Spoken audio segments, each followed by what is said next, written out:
Recently 14ই ফেব্রুয়ারি 2024 একটি post দেখা যাচ্ছে। পোস্টটি ছিল ঋত্বিক রোশন। হ্যাঁ, ঋত্বিক রোশন যে আমাদের বলিউডের একজন স্মার্ট, একজন ট্যালেন্টেড, একজন বিখ্যাত ডান্সার, একজন বিখ্যাত অভিনেতা হিসেবে আমরা জানি। তো বিষয় হচ্ছে সেই স্মার্ট যিনাকে হিসাবত ওয়ার্ল্ডের মোস্ট টপ 5-এ পাওয়া যায় হ্যান্ডসাম ম্যানে, সেই ঋত্বিক রোশন আজকে আমাদের সামনে দাঁড়িয়েছে ক্ল্যাচ নিয়ে। হ্যাঁ, ক্ল্যাচ সেইগুলাই বলে যেগুলা হাঁটতে না পারার কারণে বা কোনো পায়ের মধ্যে যদি প্রবলেম থাকে তাহলে সেই চলাফেরা করার জন্য একটা মাধ্যম দরকার, সেই মাধ্যমটার নাম হচ্ছে ক্ল্যাচ। তো ঘটনা হচ্ছে সেই পোস্টটি এই 14 ফেব্রুয়ারি ভ্যালেন্টাইন্স ডে, অনেক যুবক যুবতী তাদের ভালোবাসার দিবস নিয়ে ব্যস্ত। এর মধ্যে অনেকে আবার ঋত্বিক রোশনের ফ্যান আছে বটে, তাই না?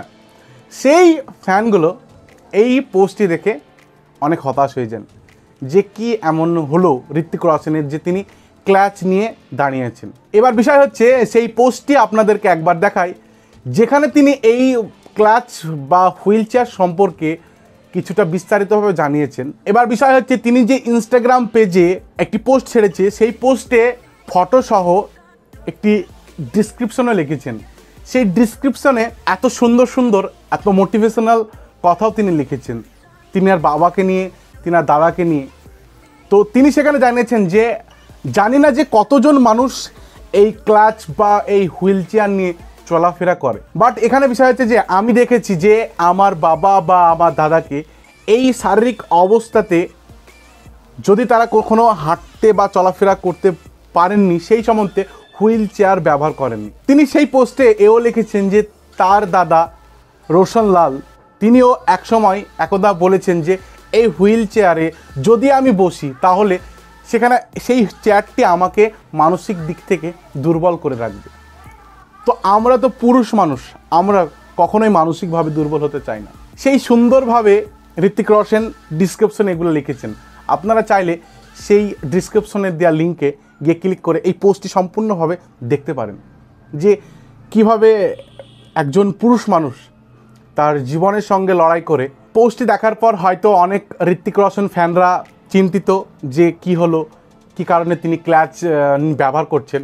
তার বিষয় সম্পর্কে বলি, কিছুদিন আগে ঋত্বিক রোশনের পেশিতে টান পড়েন, আর এই পেশিতে টান পড়ার কারণ হচ্ছে অতিরিক্ত জিম। হ্যাঁ, এই জিমটার পিছনেও কারণ ছিল যে 25শে জানুয়ারি ঋত্বিক রোশনের একটি মুভি রিলিজ হয়েছে ফাইটার, যেখানে অভিনয় করতে দেখা গিয়েছে দীপিকা পাডুকোন সহ অন্যান্য অভিনেতা। সেই সিনেমাতে নিজেকে ফিট রাখার জন্য তাকে অত্যাধিক পরিমাণে জিম করতে হয়, আর সেই জিমের কারণে তিনার পেশিতে টান পড়েছিলেন, আর সেখান থেকেই তিনি একরকম অসুস্থ হয়ে চলাফেরা করতে পারছিলেন না। বাট এখন রিসেন্ট 14ই ফেব্রুয়ারি একটি পোস্ট ছেড়েছেন, সেই পোস্টে তিনি দেখাচ্ছেন যে ক্লাস নিয়ে আপাতত আমি চলাফেরা করতে পারছি। এটাই হচ্ছে বিষয়বস্তু।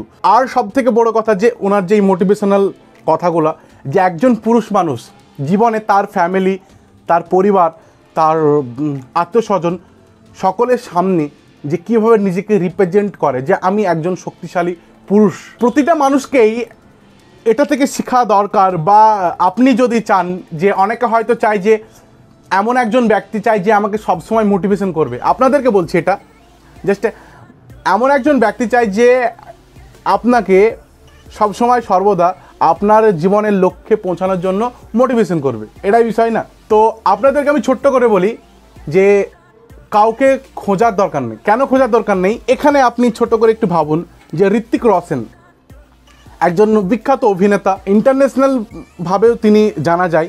তো তিনার মডেলার বা মোটিভেশনাল হিসাবে অনেক ব্যক্তি থাকা প্রয়োজন, যে তিনি তার কোনো একটা আইডল আছে, তিনি তাকে ফলো করে তিনি জীবনের পথে এগিয়ে যান। সেই রকম কিন্তু এখানে পোস্ট করেননি। তিনি তিনার ফ্যামিলিতে তিনার বাবাকে দেখেছেন বা তিনার দাদুকে দেখেছেন যে কীভাবে জীবনে এগিয়ে চলেছে, কিভাবে নিজেকে কখনো হার মানেনি। তো সেই রকমভাবে আপনার কোনো মোটিভেশনাল বা আইডল খোঁজার প্রয়োজন নেই। আপনার বাড়িতে আপনি আপনার নিজের বাবাকে দেখেন, আপনার দাদাকে দেখেন যে কিভাবে তারা বর্তমানের সঙ্গে লড়ে, মানে ভবিষ্যতের সঙ্গে লড়ে এসেছে, আর এখন বর্তমানে আপনাদেরকে একজন বাবা হিসেবে যতটা যতটা করণীয় ততটা করছেন। কিভাবে সমাজের সঙ্গে লড়ছেন, কিভাবে নিজের শরীরের সঙ্গে লড়ছেন, তাই না, আপনাদের জন্য। তো তোমরা এই বিষয়টা একটু ভালো করে লক্ষ্য করো। মোটিভেশনাল স্পিচ বা মোটিভেশনাল স্পিকার আমাদের প্রয়োজন নেই। আমরা নিজের বাড়িতেই আমাদের বাবা মাকে দেখে আমরা ইন্সপায়ার হব যে তারাও একসময় এই অবস্থায় ছিল। একটি জিনিস লক্ষ্য করবেন, যদি আপনি এখন বর্তমানে বেকার অবস্থায় বা যে কোনো প্ল্যাটফর্মে থাকুন না কেন, সেই প্ল্যাটফর্মটা টিকে রাখার জন্য, মানে আপনাকে টিকে রাখার জন্য বা আগামী দিনে আপনি এর থেকে ভালো প্ল্যাটফর্মে পৌঁছানোর জন্য আপনি কিন্তু স্ট্রাগল করে চলছেন। আর সেই স্ট্রাগলটা আপনি একবার দেখেন যে আপনার থেকে বেহতরিন ছিল আপনার বাবার। এটাই হচ্ছে বিষয়। তো ঋত্বিক প্রসঙ্গে অনেক কথাই বলে ফেললাম, হয়তো স্ক্রিপ্ট থেকে অনেকটা আলাদাভাবে চললাম, কিন্তু নিজেকে আটকাতে পারলাম না। বলতে বলতে এই নিজের ভাবটা, মনের ভাবটাই আপনাদের সামনে প্রকাশ করলাম।